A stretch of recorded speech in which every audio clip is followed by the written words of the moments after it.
और रुक करेंगे अगली खबर की ओर। इधर सूर्यनल्ली सामूहिक बलात्कार मामले में अब नया विवाद शुरू हो गया है और इस बार विवाद की वजह बनी बदजुबानी, और बदजुबानी करने का आरोप लगा है कांग्रेस के ही एक सांसद के सुधाकरण पर। इस बार सुधाकरण पर बलात्कार पीड़िता को वैश्या कहने का इल्जाम लगा है। केरल से कांग्रेसी सांसद के सुधाकरण मस्कट में मीडिया से बातचीत कर रहे थे। इस दौरान जब सूर्यनल्ली मामले पर उनसे सवाल किया गया तो उन्होंने रेप पीड़िता को वैश्या जैसा बताया और कहा कि वो पैसे बनाती थी और गिफ्ट लेती थी। सुधाकरण की इस टिप्पणी के बाद सियासी गलियारों में हड़कंप मच गया है। कांग्रेस पार्टी की ही महिला नेता जो हैं उनसे लेकर दूसरे दलों ने भी इस पर आपत्ति जताई। यहां हम आपको यह भी याद दिला दें कि सूर्यनल्ली में एक महिला ने राज्यसभा के उपसभापति पर बलात्कार का आरोप लगाया है। इसी मामले में कांग्रेसी सांसद कुरियन के बचाव में बोल रहे थे। महिला आंदोलनकारियों और समाजसेवियों ने भी सुधाकरण के बयान पर कड़ा एतराज दर्ज कराया। क्या कहा कांग्रेसी सांसद के सुधाकरण ने, आप खुद सुनिए।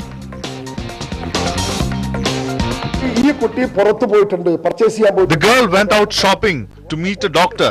She had ample opportunities to escape, but she didn't. She was sexually involved with many men and benefited from it, and later called it rape.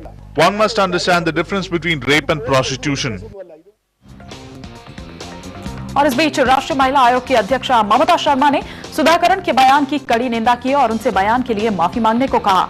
महिला आयोग के अलावा महिलाओं के मुद्दे को जोर शोर से उठाने वाली सामाजिक संगठनों ने भी इस मुद्दे पर कड़ा एतराज जताया। मैं सोचती हूँ कि एमपी एक चुना हुआ जनप्रतिनिधि होता है और उनके इस तरह के बयान महिलाओं के प्रति बहुत गलत बात है।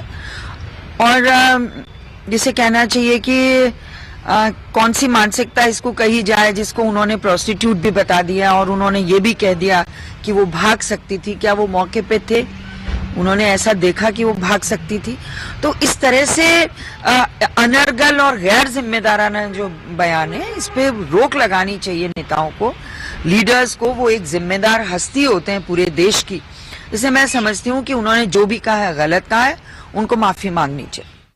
जो बात कांग्रेस के एमपी सुधाकरण जी ने कही है, ये बात बिल्कुल महिलाओं के प्रति पहले तो उनका यौन शोषण, यौन हिंसा और उसके बाद इस तरह की घटिया और गिरी हुई बातें करना, ये बिल्कुल शोभा नहीं देता है। कांग्रेस के ही लोग जिम्मेदार हैं इस रेप के लिए और अब कांग्रेस के ही एमपी इस तरह की बात कर रहे हैं। हम लोग सोनिया गांधी से अपील करेंगे कि वो इस तरह के लोगों को तत्काल इतनी घटिया महिलाओं के प्रति बातें करने के लिए इन लोगों को रोके और इनको तो निश्चित तौर पर महिलाओं से माफी मांगनी पड़ेगी।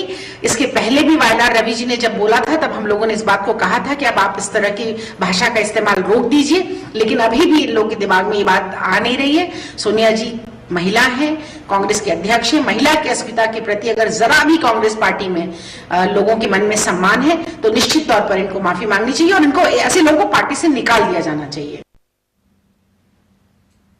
सीपीएम नेता वृंदा करात ने भी कांग्रेसी सांसद के सुधाकरण के बयान की निंदा की है और कहा है कि इससे उनकी मानसिकता का पता चलता है। तो बयानबाजी कांग्रेस लीडर्स की तरफ से कंपटीशन हो रहा है, कौन उस रेप सर्वाइवर को और ज्यादा अपमानित कर सकते हैं, और इसलिए उनकी इस प्रकार की हिम्मत बढ़ रही है क्योंकि कांग्रेस हाईकमान खामोश है। वो क्यों खामोश है? एक तरफ जयपुर शिविर में वो बयान कहते हैं कि महिलाओं की सम्मान और इज्जत के लिए कांग्रेस खड़ी है, और दूसरी तरफ जब उनके मेंबर ऑफ पार्लियामेंट इस प्रकार के आपत्तिजनक बयान करते हैं तो वो चुप है। तो क्या मैसेज जाता है?